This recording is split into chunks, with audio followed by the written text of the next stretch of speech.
حضرات ابھی اعلان کیا جا چکا ہے ڈیڑھ اقدامات کے بعد جامع مسجد عالیہ کنفرمری کے کانفرنس ہال میں آج بتاریخ 18 ذی-القعدہ 39 ہجری بروز 1 اگست 2018 بروز چہارشنبہ بعد نماز عصر یہ اقبال شناسی کی 948ویں نشست منعقد ہوئی ہے۔ ہر سال 45 نشستیں ہوتی ہیں اور اللہ چاہے تو اگلے سال 1000 نشستیں ہو جائیں گی انشاءاللہ۔ اور آج کے ہمارے مقرر آپ کے جانے پہچانے مقرر ہیں اور اقبالیات کے بڑے اسکالر ہیں، اور وہ ہیں ڈاکٹر رؤوف خیر۔ انہوں نے ہمیں بہت اہم عنوان دیا ہے اقبال اور مترجم سید احمد عیسیٰ۔ اب آپ مترجم کس طرح سے ہیں ان کے خیالات سننے کے بعد ہی آپ کو اندازہ ہوگا، لیکن اتنا ضرور کہوں گا کہ یہ عنوان ایسا ہے کہ اس میں مقرر کو تیاری کے لیے وہ انگریزی میں کہتے ہیں مڈ نائٹ آئل بند کرنا بول کے، رات کا تیل جلانا، معلوم ہے کتنی راتوں کا تیل جلانے کے بعد یہ عنوان سے انصاف کیا جا سکتا ہے۔ مجھے دیکھ کر بڑی خوشی ہوئی کہ اس قسم کا عنوان ہماری پچھلی محفلوں میں کبھی بھی نہیں آیا، اور آج کا جو عنوان ہے اس سے ہم بہت کچھ سیکھیں گے، کیونکہ اقبال کے بارے میں تو آپ جانتے ہیں، میں زیادہ کیا عرض کروں کہ شاید ہی دنیا میں کسی شاعر کی اتنی کتابیں اتنی زبانوں میں ترجمہ ہوئی، اتنی زبانوں میں تقریباً تمام زبانوں میں ترجمہ، اور اس کے علاوہ ان کو بحیثیت شاعر ہی کی نہیں بلکہ ایسی کم مثالیں ملتی ہیں کہ ان کو فلسفی بھی مانا گیا ہے، کیونکہ اقبال کے پاس ایسے عنوانات ہیں جو فلسفے میں گہرائیوں تک لے جاتے ہیں۔ میں زیادہ آپ کا وقت لیے بغیر آج کے مقرر صاحب کو مدعو کرنے سے پیش کر میں کہوں گا کہ ہمارے اگلے محافل کے اعلامیے چھپ کر آ گئے ہیں، ضرور 5-5 10 لیتے جائیے اپنے علاقے میں، اپنے دوستوں میں، اپنے ٹیبل پہ رکھیے، کوئی آنے والوں کو بھی آپ دے سکتے ہیں، ترغیب دے سکتے ہیں۔ اور ہمارا وہ منشا بھی پورا نہیں ہو رہا ہے، نوجوانوں کو زیادہ تر ترغیب دینا چاہتے ہیں، ان کو لانا چاہتے ہیں، اس طرف توجہ کیجیے کہ نوجوان بھی آئیں۔ اور پھر میری ایک دوسری گزارش یہ بھی ہے کہ جہاں یہ ویب سائٹ کا انتظام ہے وہاں پہ پرانے شہر میں ویب سائٹ سے استفادہ کرنے کے لیے آپ ترغیب دیں۔ اگر آپ جاننا چاہتے ہیں کہ ویب سائٹ کس طریقے سے استعمال کیا جا سکتا ہے تو طاہر علی صاحب ہیں، وہ بتائیں گے آپ کو کہ وہاں آپ پرانے شہر میں اپنے گھروں میں بیٹھ کے اڑوس پڑوس دوست احباب کو بلا کے ویب سائٹ سے بھی جو ہے آپ اس کے بارے میں موقع دے سکتے ہیں۔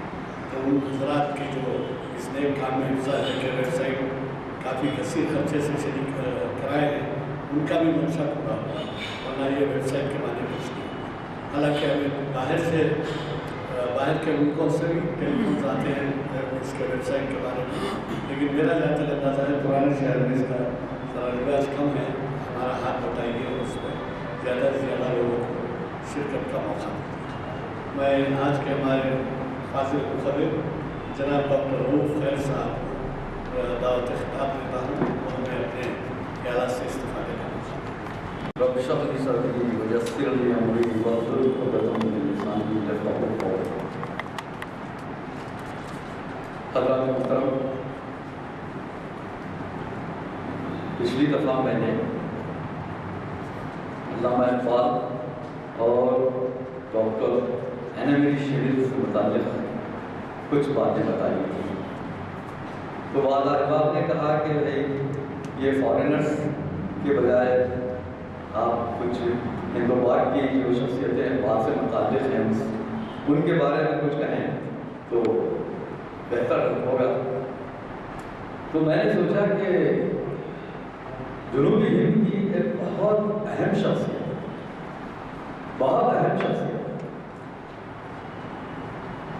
سید احمد ایسار بنگلورو میں وہ رہتے ہیں اور بہت بڑے جنگلات کے بہت بڑے آفیسر کنزرویشن آفیسر تھے وہ،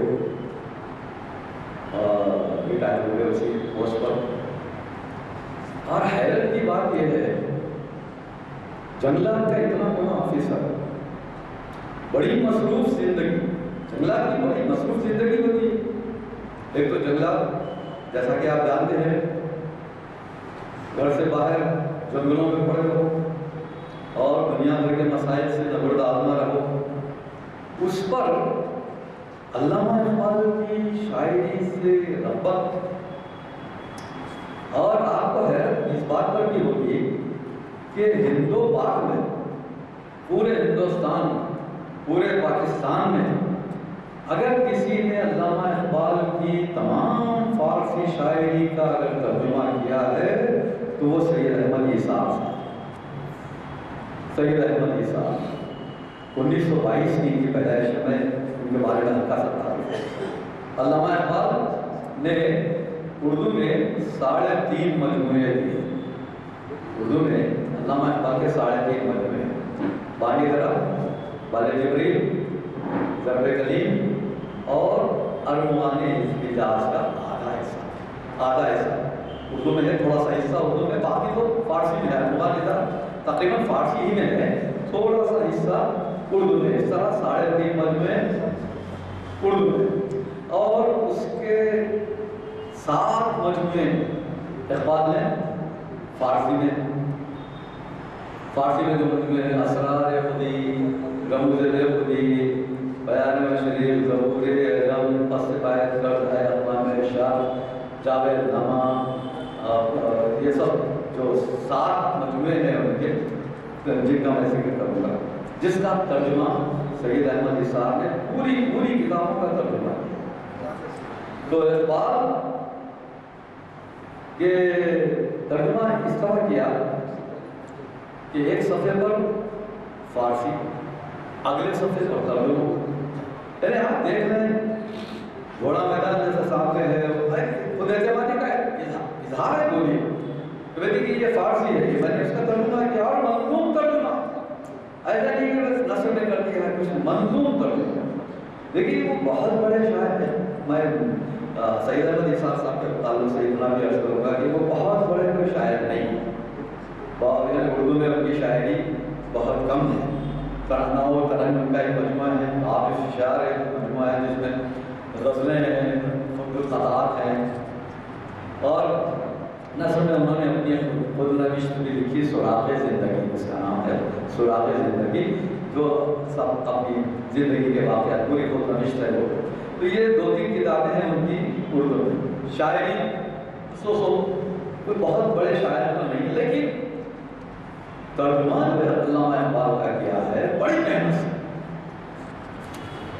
جناب سید احمد ایسار کے تعلق سے میں تھوڑا سا تعارف یہ ہے کہ 25 جولائی 1922 کو بنگلور میں پیدا ہوا۔ آپ نے BSc سینٹرل کالج بنگلور سے پاس کیا، اس کے بعد MS کی تعلیم حاصل کرنے کے لیے، اس کی ڈگری حاصل کرنے کے لیے واشنگٹن یونیورسٹی امریکہ سے تعلیم کو حاصل کرنے کے لیے وہ گئے، اور پانی کے جہاز سے گئے، بڑی تکلیف اٹھا کے اس زمانے میں۔ یہ دیکھیے آپ، یہ ان کی 1922 کی پیدائش ہے، اور 12-15-20 سال کا لڑکا جا رہا، اتنی تکلیف اٹھا کے، بہت تکلیف اٹھا کے وہ گئے، سروس میں بھی آ گئے تھے اس وقت تک، بڑی مشکل سے ان کو جو گرانٹ ملی وہ سب کر کے ہو گئے، 20-25 سال بڑی مشکل سے ہوئی۔ تو یہ کنزرویٹر آف فارسٹ حکومت کرناٹک میں رہے، اور اس عہدے پر کام کرتے ہوئے ان کو بڑی تکلیفیں ہوئی، کچھ غیر مسلم آفیسرس کی وجہ سے بھی تکلیف ہوتی ہے، کچھ اپنے مسلمان ماتحتین بھی پریشان کرتے ہیں۔ مسلمان ماتحتین اگر آفیسر مسلمان ہیں تو یہ سمجھتے کہ یہ ہماری بڑی مدد کرے گا، آؤٹ آف دی وے جا کے مدد کرے گا، یہ ایک اور توقعات کے خلاف یہ چاہتے ہیں کہ وہ آفیسر پریشان ہو جائے، اور اگر آفیسر وہ غیر قانونی حرکت نہیں کرنا چاہتا، ان کی رہ مدد اس طرح نہیں کرنا چاہتا، تو وہ بولتے کہ بڑا خراب آدمی ہے یہ، تو اس طرح۔ اور غیر مسلم تو بیچارے وہ تو کوششیں کرتے ہیں کہ اس کا پتہ کٹ جائے اور ہمارے پروفیشنس میں ہم آگے بڑھ جائیں، یہ بھی ہوتا ہے۔ یہ اکثر جو لوگ سروس میں ہیں ان کو تجربات ہیں۔ تو بہرحال یہ بڑی مشکل سے اور بڑی ایمانداری کے ساتھ انہوں نے اپنی سروس کی ہے۔ میں ان کا تعارف پیش کر رہا ہوں، اس کے بعد میں اقبال کا تعارف انہوں نے کیا کیا کیا ہے وہ بھی ایک کتاب کا ترجمہ جو کیا ہے انہوں نے، اس کے بارے میں بھی میں کچھ عرض کروں گا۔ ایثار صاحب کا معاملہ یہ تھا کہ چونکہ بڑے ایماندار، بڑے وفادار، گورنمنٹ کے وفادار، اب اگر آپ کہہ لیں تو سرکاری مسلمان، بڑی زندگی بڑی جدوجہد کے ساتھ گزارے اور بڑی ایمانداری کے ساتھ گزارے، تو اس طرح ایمانداری کی زندگی گزارنے والے سے حکام بالا خوش نہیں ہوتے، ان کے آفیسر خوش نہیں ہوتے، اور ماتحتین بھی خوش نہیں ہوتے۔ کیوں؟ کہ نہ یہ کھاتا ہے نہ کھانے دیتا ہے۔ جنگلات میں تو کھانے کھلانے کا محکمہ ہے نا بھائی، جیسے بلدیہ ہے، عدالت ہے، وہ فلاں فلاں بہت سارے محکمے، کافی نیک نام محکمے ہیں، تو جنگلات بھی اسی قسم کا ایک محکمہ ہے۔ تو اس میں چونکہ وہ نہ کھاتے تھے نہ کھلاتے تھے، ورنہ وہاں کسی بات سے نہ اوپر والے خوش نہ ماتحتین خوش، تو ایسی زندگی انہوں نے گزاری۔ یہ سب یہ ساری چیزیں کہاں ہوئے ہیں؟ انہوں نے اپنی خودنوشت جو سراغ زندگی نام سے شاعر ہوئی ہے، سراغ زندگی، اس میں یہ سب ساری چیزیں تفصیلات ہیں، اسی سے معلوم ہوتا ہے۔ اور کیونکہ ریٹائر ہو گئے تھے اس بات انہوں نے کھل کے لکھا۔ اچھا، سید احمد ایثار صاحب کے بارے میں اور ایک بات آپ سن لیں۔ دیکھیے ہمارے اکثر علماء کرام کسی دینی مدرسے کے فارغ نہیں رہے، کسی دینی مدرسے کے فارغ نہیں۔ مولانا عبداللہ مودودی آپ جانتے ہیں کسی دینی مدرسے کے فارغ نہیں، لیکن ان کے اپنے طور پر انہوں نے اتنی معلومات حاصل کی، نثر میں، تقاریر میں اتنی کتابیں لکھی کہ ان کی کتابیں پڑھ کے لوگ عالم بن جائیں۔ ڈاکٹر ایثار احمد جانتے ہیں کسی دینی مدرسے کے میڈیکل ڈاکٹر ہیں وہ، لیکن الحمدللہ ان کا علم ایسا حاضر علم تھا کہ حیرت ہوتی ہے کہ ایک ڈاکٹروں نے اپنا پیشہ طب ڈاکٹری چھوڑ کے قرآن کی خدمت، قرآن و سنت کی خدمت کرنے کے لیے اپنی زندگی وقف کر دی۔ اور میں تو عرض کرتا ہوں زندگی میں نے بڑے علماء کو سنا، بڑے ادیبوں اور شاعروں کو سنا ہے، قرۃ حیدر، کرشن چندر، بلکہ بعض شاعروں کے ساتھ مشاعرے بھی پڑھے، فراق گورکھپوری، احمد فراد، قوم انڈیا، سب کے ساتھ میں نے مشاعرے بھی پڑھے، بلا فخر، کوئی فخری بات نہیں، کیونکہ دلی کے مشاعرے بہت پڑھے وہاں۔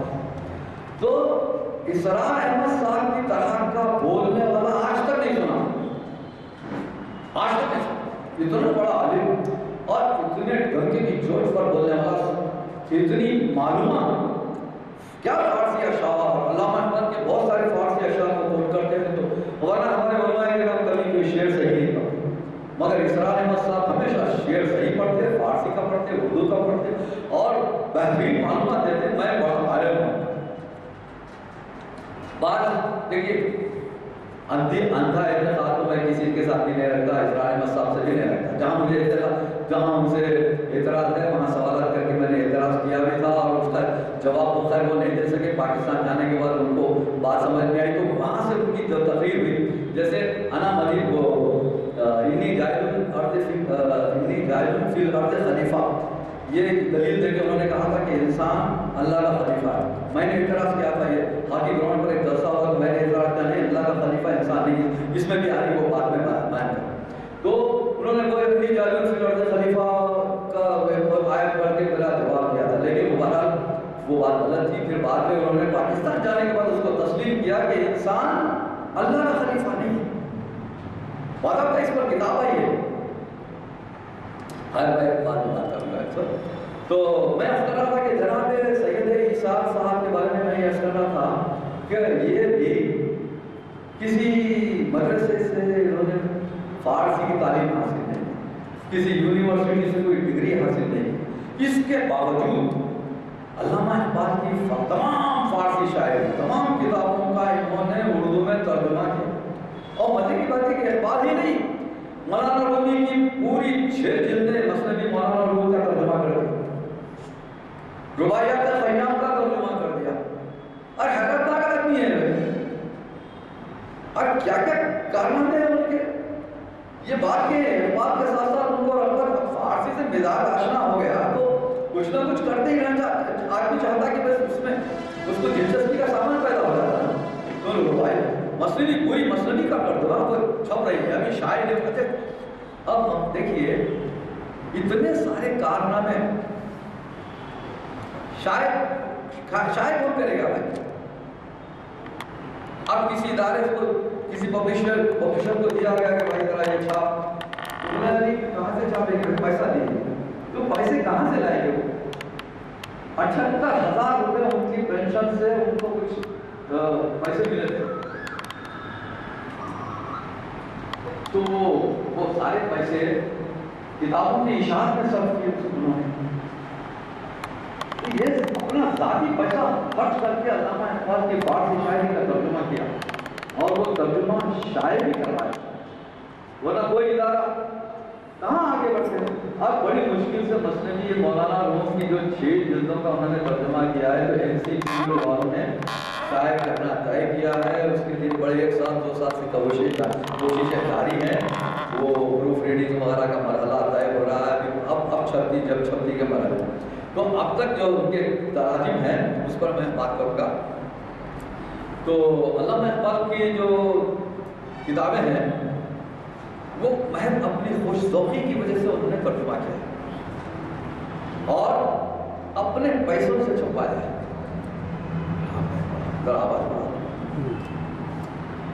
یہ دیکھیے سب سے پہلے اچھا کوئی ترتیب بھی نہیں، ایسا نہیں ہے کہ بھئی آپ ترتیب بار، جیسے علامہ اقبال کی پہلی کتاب ہے اسرار خودی جو 1915 میں شائع، 1915 میں، یہ 1922 میں جب یہ شائع ہوئی، 15 میں تو اقبال لکھ چکے تھے، 15-16 میں یہ شائع ہوئی، 1922 میں نکلسن نے اس کا انگریزی میں ترجمہ کیا تھا، ڈاکٹر نکلسن نے انگریزی میں ترجمہ کیا، اس میں کچھ ظاہر ہے مستشرق ہے، فارسی سے کما ہو واقف تو ہوتے نہیں، مگر کوشش انہوں نے کی تھی، کچھ غلط کچھ تسامح ہوا تھا ان کو، تو اقبال نے ان کی غلطیاں دور کی، تو پھر نکلسن نے وہ اصلاح کر دیا۔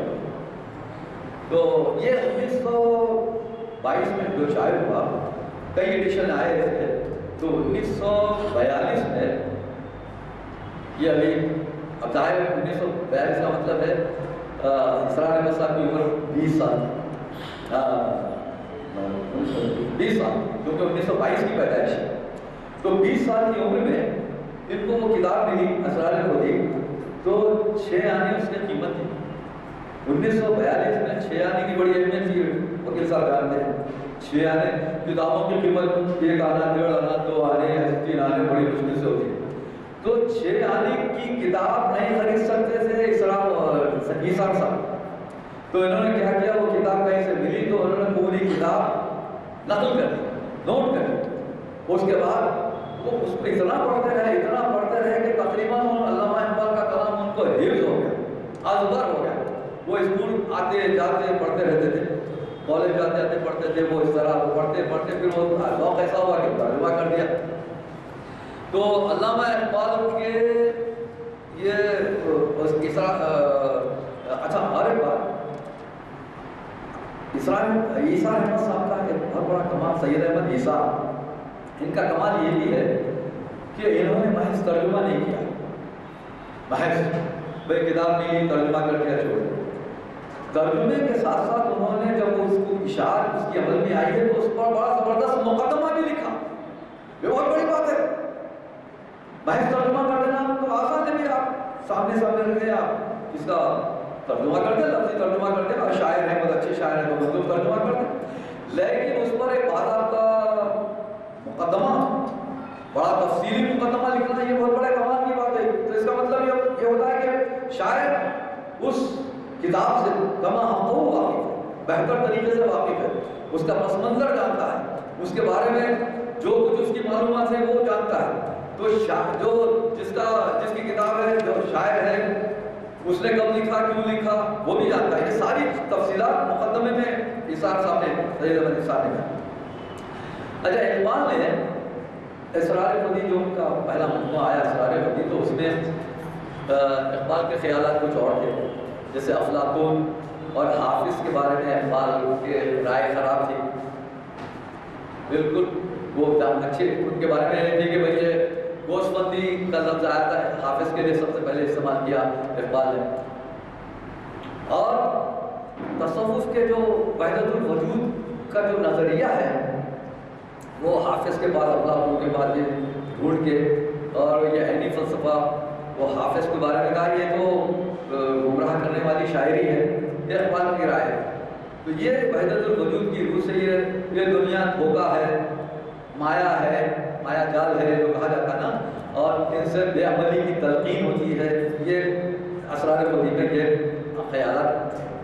اور مشکل یہ ہوئی کہ خواجہ حسن نظامی اور ان کے ہمنوا جو تھے وہ اقبال کا پیچھا کرنے لگے، بھئی آپ نے کیا کر دیا، یہ حافظ کو بڑا مانتا ہے نا، اس کے مجموعے سے فال کھولتے ہیں، کیا کرنا کیا نہیں، وہ فال کھول کے عمل کرتے ہیں، مسلمان اور فال، کیا حیرت کی بات ہے۔ دیکھیے اللہ پہ بھروسہ کرنا ہے۔ اللہ نے کہا کہ استخارہ کرو، نبی صلی اللہ علیہ وسلم نے استخارے کی دعا سکھائی، بھئی آپ کچھ کرنا چاہتے ہیں تو ایک دعا پڑھو، 2 رکعت ادا کرو، سنت نفل ادا کرو، ایک استخارے کی دعا کرو، تمہارا کام ہوگا نہیں ہوگا یہ اللہ کے ذمہ کر دو۔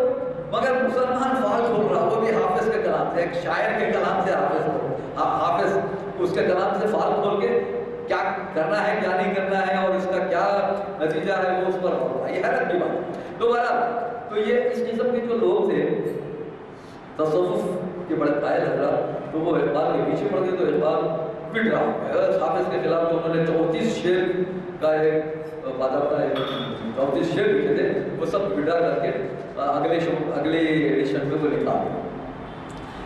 تو اچھا، یہ جو دھوکے کی ٹٹی ہے دنیا، دھوکے کی ٹٹی کیا ہے؟ قرآن کے الفاظ ہے، یہ تو متاع الغرور کہا گیا ہے دنیا کو، قرآن نے متاع الغرور کہا ہے، اور دنیا آزمائش کی جگہ ہے۔ دھوکے کی کیا ہے بھائی؟ آپ دھوکہ مت کھائیں، دھوکہ دینا تو ہے، شیطان تو آپ کے پیچھے لگا ہوا ہے، تو اس کو یہ متاع الغرور ہے، یہ آزمائش کی جگہ ہے، یہ اس سے بچنے کی ضرورت، قرآن کے الفاظ ہے۔ اچھا، یہ اور ایک بات، اسرار خودی میں بعض ایسی روایتیں بھی در آئی ہیں جو اس سے ایثار صاحب، سید احمد نثار نے بھی اس کا ترجمہ کیا ہے، لیکن چونکہ بات سے ان کو عقیدت رہی ہے تو اس بات سے اس پر کوئی نوٹ نہیں ہوتا، لیکن ہم تو ہم بولنے والے لوگ ہیں نا، ہم نوٹ لگائیں گے، ہم بتائیں گے آپ کو کہ وہ کیا ہوتا ہے۔ جیسے سید احمد نثار اسرار خودی میں حضرت علی کے تعلق سے ایک شعر ہے اقبال کا، اسرار خودی میں ہے، ذات ہو دروازہ شہر علوم، ذات ہو حضرت علی کے تعلق سے ہے، کہ اس کا ایک چیپٹر ہے حضرت علی کے مناقب کا ایک چیپٹر ہے، اس میں ہے کہ ذات ہو دروازہ شہر علوم، زیر فرمانش حجاز و چین و روم۔ کیا کہہ رہے ہیں اقبال، کیا کہہ رہے ہیں؟ اور اس کا ترجمہ ان سے سن لیجیے، اس کا ترجمہ سے آپ سمجھ جائیں گے کہ وہ کہ ہے دروازہ شہر علوم، حضرت علی کے تعلق سے ہے کہ وہ کہ ہے دروازہ شہر علوم، اس کے تابع سب حجاز و چین و روم۔ اقبال نے غلو سے کام لے کر حضرت علی کو حجاز و چین و روم کا فرمانش، یہ زیر فرمانش حجاز و چین و روم، تو ان کے زیر فرمان یعنی فرما روا چین کے، حجاز کے اور روم کے۔ اب چین، مجھے نہیں معلوم کہ چین میں اسلامی حکومت بھی قائم رہی ہے کیا، البتہ اب یہ دیکھیے یہ جو الفاظ ہیں شہر علوم، دروازہ شہر علوم، تو یہاں سید احمد نثار صاحب نے اپنی طرف سے یہ کہا کہ یہ حدیث شریف ہے کہ انا مدینۃ العلم و علیم بابھا، یہ حدیث ہے، یہ بتا رہے ہیں۔ لیکن آپ سے عرض کرنا یہ ہے، یعنی اس کا مطلب کیا ہے؟ پہلے انا مدینۃ العلم و علیم بابھا، عثمانیہ یونیورسٹی کے سرنامے میں بھی لکھا ہوا ہے، انا مدینہ یونیورسٹی کے باب الداخلے پر بھی یہ لکھا ہوا ہے، انا مدینۃ العلم و علیم بابھا، یعنی میں علم کا شہر ہوں اور علی اس کا دروازہ ہے۔ آپ سے عرض کروں کہ یہ کوئی حدیث نہیں، حدیث کی کسی کتاب میں نہیں ملتی۔ حدیث کا جو ذخیرہ ہے، صحاح سے تو جانے دیجیے، بخاری، مسلم، ترمذی، ابو داؤد، ابن ماجہ، نسائی، یہ تو چھوڑیے، کسی اور حدیث میں بھی نہیں ملے گی آپ کو یہ حدیث ہی نہیں ہے، ایک جملہ ہے، مقولہ ہے کسی کا عقیدت کے طور پر۔ اچھا اس کا مطلب کیا ہے؟ دیکھیے، میں اللہ کے رسول کی طرف سے یہ منسوخ کی گئی ہے بات کہ میں علم کا شہر ہوں اور علی اس کا دروازہ ہے۔ اب ذرا سوچئے آپ، یہ اصل میں موضوعات کبیر کا حصہ ہے۔ موضوعات کبیر کیا ہے؟ میں خاص طور پر بتا رہا ہوں، موضوعات کبیر اصل میں جھوٹی من گھڑت حدیث ہے۔ یہ امام شوکانی کی کتاب ہے موضوعات کبیر، کتاب کا نام ہے موضوعات کبیر، امام شوکانی۔ تو لوگوں نے کہا کہ بھئی آپ یہ جھوٹی حدیثیں کیوں جمع کر رہے ہیں، یہ کتاب میں پوری جھوٹی حدیثیں کیوں؟ تو بولے میں اس بات سے جمع کر رہا ہوں کہ اگر کوئی حدیث میری کتاب میں موجود ہے تو وہ سمجھ جاؤ کہ وہ قابل عمل نہیں ہے، یہ اس سے چوکنا ہے۔ تو اچھا آپ مطلب سمجھ جائیے کہ میں علم کا شہر ہوں اور علی اس کا دروازہ ہے۔ تو اکثر صوفیہ کا خیال ہے کہ اللہ کے رسول سے جو کچھ علم باہر آیا حضرت علی کے دروازے سے باہر آیا، یہ ہے۔ لیکن ذرا سوچئے، یہ پہلے تو یہ حدیث نہیں، دوسری یہ جملہ گھڑنے والے، یہ مقولہ گھڑنے والے یہ بتانا چاہ رہے ہیں، اب دیکھیے دروازے سے کیا کوئی چیز باہر ہی آتی، کیا اندر بھی تو جاتی نا؟ بولنے والا یہ چاہ رہا ہے کہ علم جو کچھ ہے اندر بھی اسی دروازے سے گیا جو باہر بھی آ رہا، یہ بولنا چاہ رہا ہے، یہ سوچنے کی چیز ہے۔ تو یہ جھوٹی حدیث ہے، اس کا حدیث سے کوئی تعلق نہیں۔ اور اس روایت، بھئی روایت عام ہے، کیا کرے گا؟ اقبال بھی شاعر ہے، اس کو استعمال کر لیا، باندھ دیا، شعر میں باندھ دیا، اور اس کو نثار صاحب اس کو اور تقویت دے کے بتا رہے کہ حدیث بھی حدیث نہیں ہے۔ اچھا یہ عوام میں مشہور ہے یہ چیز، اگر تحقیق کی گئی ہوتی، تحقیق سے کام لیا ہوتا تو نثار صاحب ایک نوٹ لگا دیتے کہ بھئی یہ صحیح حدیث نہیں ہے، یا کون سی حدیث میں ہے؟ بھئی حدیث بولنا کافی ہے کیا؟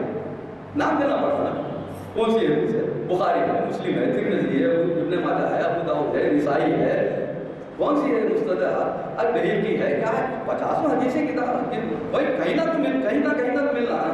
اب آج کل تو حدیث کا معاملہ یہ ہے کہ بار کا نمبر بھی دیا جاتا ہے، حدیث نمبر حوالہ دیتا ہے۔ ذاکر نائک کی تقریریں سنیں گے تو آپ بتائیں کہ فلاں نمبر، وہ اشلوک بھی پڑھتے ہیں تو فلاں کتاب، بائبل پڑھتے ہیں تو فلاں آیا، یہ دینا پڑتا ہے بھائی، آپ ہوا میں تیر نہیں چلا سکتے۔ آپ یہ بھی ذہن میں رکھیں کہ علامہ اقبال نے چونکہ وہ شعر کو مانگا ہے لہذا صحیح، ایسا ذہن میں اندھی عقیدت دے رہنا ہے، اگر غلطی ہے تو غلطی ہے، چاہے کوئی ہے، کسے باشا۔ تو اب دیکھیے اس میں اقبال نے اسرار خودی میں 3 مراحل کا ذکر کیا ہے۔ میں اس بات سے ذکر کر رہا ہوں کہ اسحاق صاحب نے بھی اس کا ترجمہ کیا ہے، اور وہ بہت ترجمہ کیا ہے، اس میں اپنی طرف سے ظاہر ہے بھائی وہ ترجمہ کیا ہے، نوٹ لگانا چاہیے، جیسا میں کروں گا تو میں نوٹ لگاؤں گا، میں ترجمہ تو کر دوں گا لیکن میں بتاؤں گا کہ نہیں یہ میں اس سے متفق نہیں ہوں، کیونکہ ہمارا علم اس کو گوارا نہیں کرتا، ہماری فکر، ہماری تحقیق اس کو گوارا نہیں کرتی، تو نوٹ لگانا پڑے گا۔ تو مگر وہ چونکہ انہوں نے نوٹ نہیں لگا، ٹھیک ہے، انہوں نے ترجمہ کیا۔ تو اسرار خودی میں 3 مراحل ہیں، ایک ہے اطاعت، باضابطہ اس چیپٹر سے اطاعت، ضبط نفس اور نیابت الہی۔ یہ نیابت الہی اس پر دیکھیں، جہاں تک نیابت الہی کا مطلب کیا ہے؟ اللہ کا نائب، اللہ کا خلیفہ، اللہ کا جانشین، وہی میں نے جو اسرار احمد صاحب سے سوال کیا تھا۔ تو یہ جو اللہ کا خلیفہ ہونے والی بات ہے، قرآن میں یہ نہیں ہے۔ قرآن نے کہا ہے کہ انی جاعل فی الارض خلیفہ، ہم نے انسان کو زمین پر خلیفہ بنایا ہے، اپنا خلیفہ کہیں بھی نہیں کہا، خلیفتی ایسا کہیں نہیں ہے، خلیفہ۔ تو یہ خلیفہ بنے جانشین نائب، بھائی اللہ ہمیشہ سے ہے، ہمیشہ رہے گا، وہ کوئی ریٹائر ہونے والا نہیں ہے، نعوذ باللہ اس کا انتقال ہونے والا نہیں ہے جو اپنا جانشین چھوڑ کے جائے گا۔ تو جانشین عموماً اپنے بعد آنے والا کون رہتا جو ریٹائر ہو رہا، چلے جا رہا، مر جا رہا، نعوذ باللہ، اللہ ہمیشہ سے ہمیشہ رہے، تو اس کا کوئی جانشین، اس کا کوئی نائب نہیں ہوتا۔ تو یہ نیابت الہی کا تصور ہی میرے خیال میں غلط ہے۔ تو اقبال نے ایک چیپٹر باندھا ہے، ٹھیک ہے، اس علی اقبال سے پہلے، اقبال کے بعد بھی اس موضوع پر کافی تقریریں ہوئی ہیں، کافی کتابوں میں ذکر آیا ہے، آنے دیجیے، لیکن اگر آپ تحقیق کریں گے تو تحقیق میں یہ بات ثابت نہیں ہوگی۔ اسرار قدیم میں اقبال کہتے ہیں، اقبال کا شعر میں دیکھو، میں ہوا میں نہیں تیر چلا، اقبال کا شعر ہے، نائب حق ہم چو جانے عالمست، نائب حق ہم چو جانے عالمست، ہستی او ذل اس میں عالمست۔ اس کا ترجمہ عیسیٰ صاحب کے زمانے سنیے کہ نائب حق جانے عالم ہو رہے، خود وہ سایہ اس میں اعظم کا بنے۔ تو مطلب یہی ہے کہ اس نائب حق کا تصور ہی غلط ہے۔ پھر اقبال نے شعر کہا، ترجمہ کر دیا، یہ اپنی جگہ ترجمہ ہے۔ اچھا، اسرار خودی کے بعد علامہ اقبال کی کتاب آئی رموز بے خودی، یہ 1918 میں شائع ہے۔ 1915-16 میں تو وہ لکھی گئی تھی، اسرار خودی 15 میں لکھی گئی، 16 میں شائع، یہ 1918 میں شائع ہے۔ اور اسرار خودی میں جہاں کافی اس کو سراہا بھی گیا، اسرار خودی کافی سراہا گیا، جیسے نکلسن نے اس کا انگریزی میں ترجمہ بھی کیا، وہ بہت مشہور کتاب ہے، اس میں شک نہیں، مگر خواجہ حسن نظامی اور ان کے ہم نواؤں کو ان کی باتیں کچھ کھل بھی گئی نا، اسرار خودی میں جو اقبال وحدت الوجود کے خلاف کچھ باتیں تھیں وہ، تو پھر اقبال نے رموز بے خودی لکھی۔ تو رموز بے خودی میں اس میں بھی اس کو بھی کافی حلقوں نے اس کو پسند کیا۔ اس میں یہ ہے کہ اسرار خودی پر ایک چوٹ عبدالرحمن بجنوری کی بھی ہے، وہ جو غالب محاسن کلام غالب لکھنے والے عبدالرحمن بجنوری، جنہوں نے کہا تھا کہ ہندوستان میں دو ہی الہامی کتابیں، ایک بیت اور دوسرا کلام غالب، دیوان غالب، تو اس نے جو کہا تھا عبدالرحمن بجنوری بہت مشہور شخصیت ہے۔ تو انہوں نے اسرار خودی پر ایک چوٹ کی تھی کہ بھئی اسرار خودی میں فرد کی خودی پر اتنا زور دیا گیا ہے کہ ملت کی خودی اس میں نظر نہیں آتی۔ حالانکہ اقبال کا عقیدہ کیا ہے؟ اقبال کا فرد قائم رکھتے ملت سے ہے تنہا کچھ نہیں، موج ہے دریا میں اور بیرون دریا کچھ نہیں۔ اقبال کو ملت فرد یہ سب اقبال کے پاس ہے، مگر بجنوری صاحب چونکہ ابتدائی زمانہ تھا تو انہوں نے ایک طرز کیا، تو اقبال نے رموز بے خودی لکھتے ہوئے انہوں نے کہا کہ میں اس خودی کا قائل ہوں جو سچی بے خودی کا حاصل ہوتا ہے۔ کیا جملہ ہے دیکھیں اقبال، میں اس خودی کا قائل ہوں جو سچی بے خودی کا حاصل ہے۔ چنانچہ اقبال نے رموز بے خودی میں توحید، رسالت، حریت کی اہمیت اور حریت فکر، آزادی فکر اور حادثہ کربلا کا جو واقعات ہوا، حضرت حسین رضی اللہ تعالیٰ عنہ کا جو واقعہ ہوا، حادثہ کربلا، اور ملت محمدیہ کی لامحدودیت، زمان و مکان سے ماورائیت، ملت کی اصال، قرآن حکیم، قانون الہیہ، اسوہ حسنہ، ان موضوعات کو اپنا موضوع بنایا۔ ان موضوعات پر رموز بے خودی میں بڑی گفتگو ہے، بڑی اچھی شاعری ہے اقبال کی۔ تو اسرار خودی پھر رموز بے خودی۔ اچھا، جناب عیسیٰ نے رموز بے خودی کا بڑا دلچسپ اور وہاں ترجمہ کیا۔ میں یہ سب کیوں بتا رہا ہوں کہ عیسیٰ صاحب سے کیا تعلق ہے؟ اسرار خودی کا بھی ترجمہ کیا، اگر جہاں نوٹ لگانا چاہیے تھا نہیں لگا، ہم آپ کو بتا رہے ہیں کیونکہ مجھے بہت چیزیں کھا رہی ہوں، میں بتا رہا ہوں۔ اور اسی طرح رموز بے خودی کا بڑا زبردست ترجمہ کیا، اور ایک شعر میں آپ کو اس سے پہلے بھی شاید میں پڑھ چکا ہوں، اب پھر پڑھوں گا، کہ اقبال نے سر حادثہ کربلا، حریت اسلام سر حادثہ کربلا ایک چیپٹر ہے رموز بے خودی میں، اس میں اقبال نے حضرت حسین کے اصحاب جو 72 افراد ان کے ساتھ تھے حضرت حسین کے ساتھ، ان کا ذکر کرتے ہوئے اقبال نے کہا کہ ایک معمہ پیش کیا تھا، اب جدید معمہ، ابجد کا اصول ہوتا ہے کہ الف کے 1 بے کے 2 جیم کے 3 دال کے 4 یہ قاعدہ ہے یہ تو دشمنا چھو رے کے صحرا لا تعال اقبال کا شعر ہے ابو جل مودی میں دشمنا چھو رے کے صحرا لا تعال دوستانے ہو بیزدہ ہم عدد. یہ عیسیٰ صاحب نے اس کا بڑا اچھا یعنی اس کا مطلب کیا ہے کہ حضرت حسین کے دشمن تو بے شمار تھے, ریت کے ذروں کی مانند بے شمار تھے, البتہ ان کے جو دوستوں کی تعداد تھی وہ یزدہ کے ہم عدد تھے. یزدہ لفظ یزدہ کے ہم عدد ان کے دوست احباب تھے. تو یزدہ میں دیکھیے یہ کہ 10 زے کے 7 دال کے 4 الف کا 1 نون کے 5 آپ اگر اس کو جمع کر لیں تو 72 ہوتے ہیں. یزدہ کا جو ابجدی معمہ اقبال نے پیش کیا دوستانے ہو یزدہ ہم عدد تو اس کے 72 تو اس کا ترجمہ بڑا ہے عیسیٰ صاحب نے اتنا اچھا ترجمہ کیا ہے. شعر دیکھیے ریت کے مانند دشمن بے شمار ریت کے مانند دشمن بے شمار ان کے ہمراہی 72 جانثار. کتنا پیارا ترجمہ ہے. تو بھئی عیسیٰ صاحب کا کمال یہ ہے کہ انہوں نے بڑے آسان انداز میں بڑے رواں ترجمے سے اقبال کا کلام کو عوام تک پہنچایا. بھئی فارسی ظاہر ہے سب کو فارسی نہیں آتی, جن کو فارسی آتی ہے وہ تو خیر اقبال کی فارسی کلام سے راست استفادہ کرتے ہیں, لیکن جو نہیں کہتے تو ان کے لیے عیسیٰ صاحب نے بڑی محنتیں کی ہیں. تو میں یہ بتانا چاہتا تھا. اچھا علامہ اقبال کا بیان مشرق جرمن شاعر گوئٹے کے دیوان مغرب جو 1819 میں شائع ہوا تھا دیوان مغرب, اور علامہ اقبال کا یہ جو بیان مشرق شائع ہوا 1923 میں وہ تقریباً 100 برس کے بعد شائع. تو اس میں بے شمار نظمیں ہیں, مختلف موضوعات پر نظمیں ہیں. اس میں لالے پور کے عنوان سے جو قطعات ہیں وہ 163 قطعات پر مشتمل ہے. نظمیں تو بے شمار ہیں ہی, 163 قطعات بھی ہیں فارسی میں لالے پور کے نام سے, جس کا ترجمہ عیسیٰ صاحب نے پورے بیان مشرق کا ترجمہ کیا, پوری کتابوں کا ترجمہ کیا, اسرار خودی پوری کتاب کا ترجمہ, رمز خودی پوری کتاب کا ترجمہ, بیان مشرق پوری کتاب کا ترجمہ, ساری نظموں کا ترجمہ, قطعات کا ترجمہ, غزلوں کا ترجمہ. کارنامہ ہے ہمارے عیسیٰ صاحب. تو اور مزے کی بات یہ کہ لالے پور میں جو قطعات ہیں اس کی بحر وہ اسی بحر میں عیسیٰ صاحب نے بھی ترجمہ کیا. یہاں ایک بات میں عرض کرنا چاہتا ہوں, یہاں پھر ایک نوٹ کی ضرورت تھی جو عیسیٰ صاحب نہیں لگا سکتے تھے یا نہیں لگانا چاہا.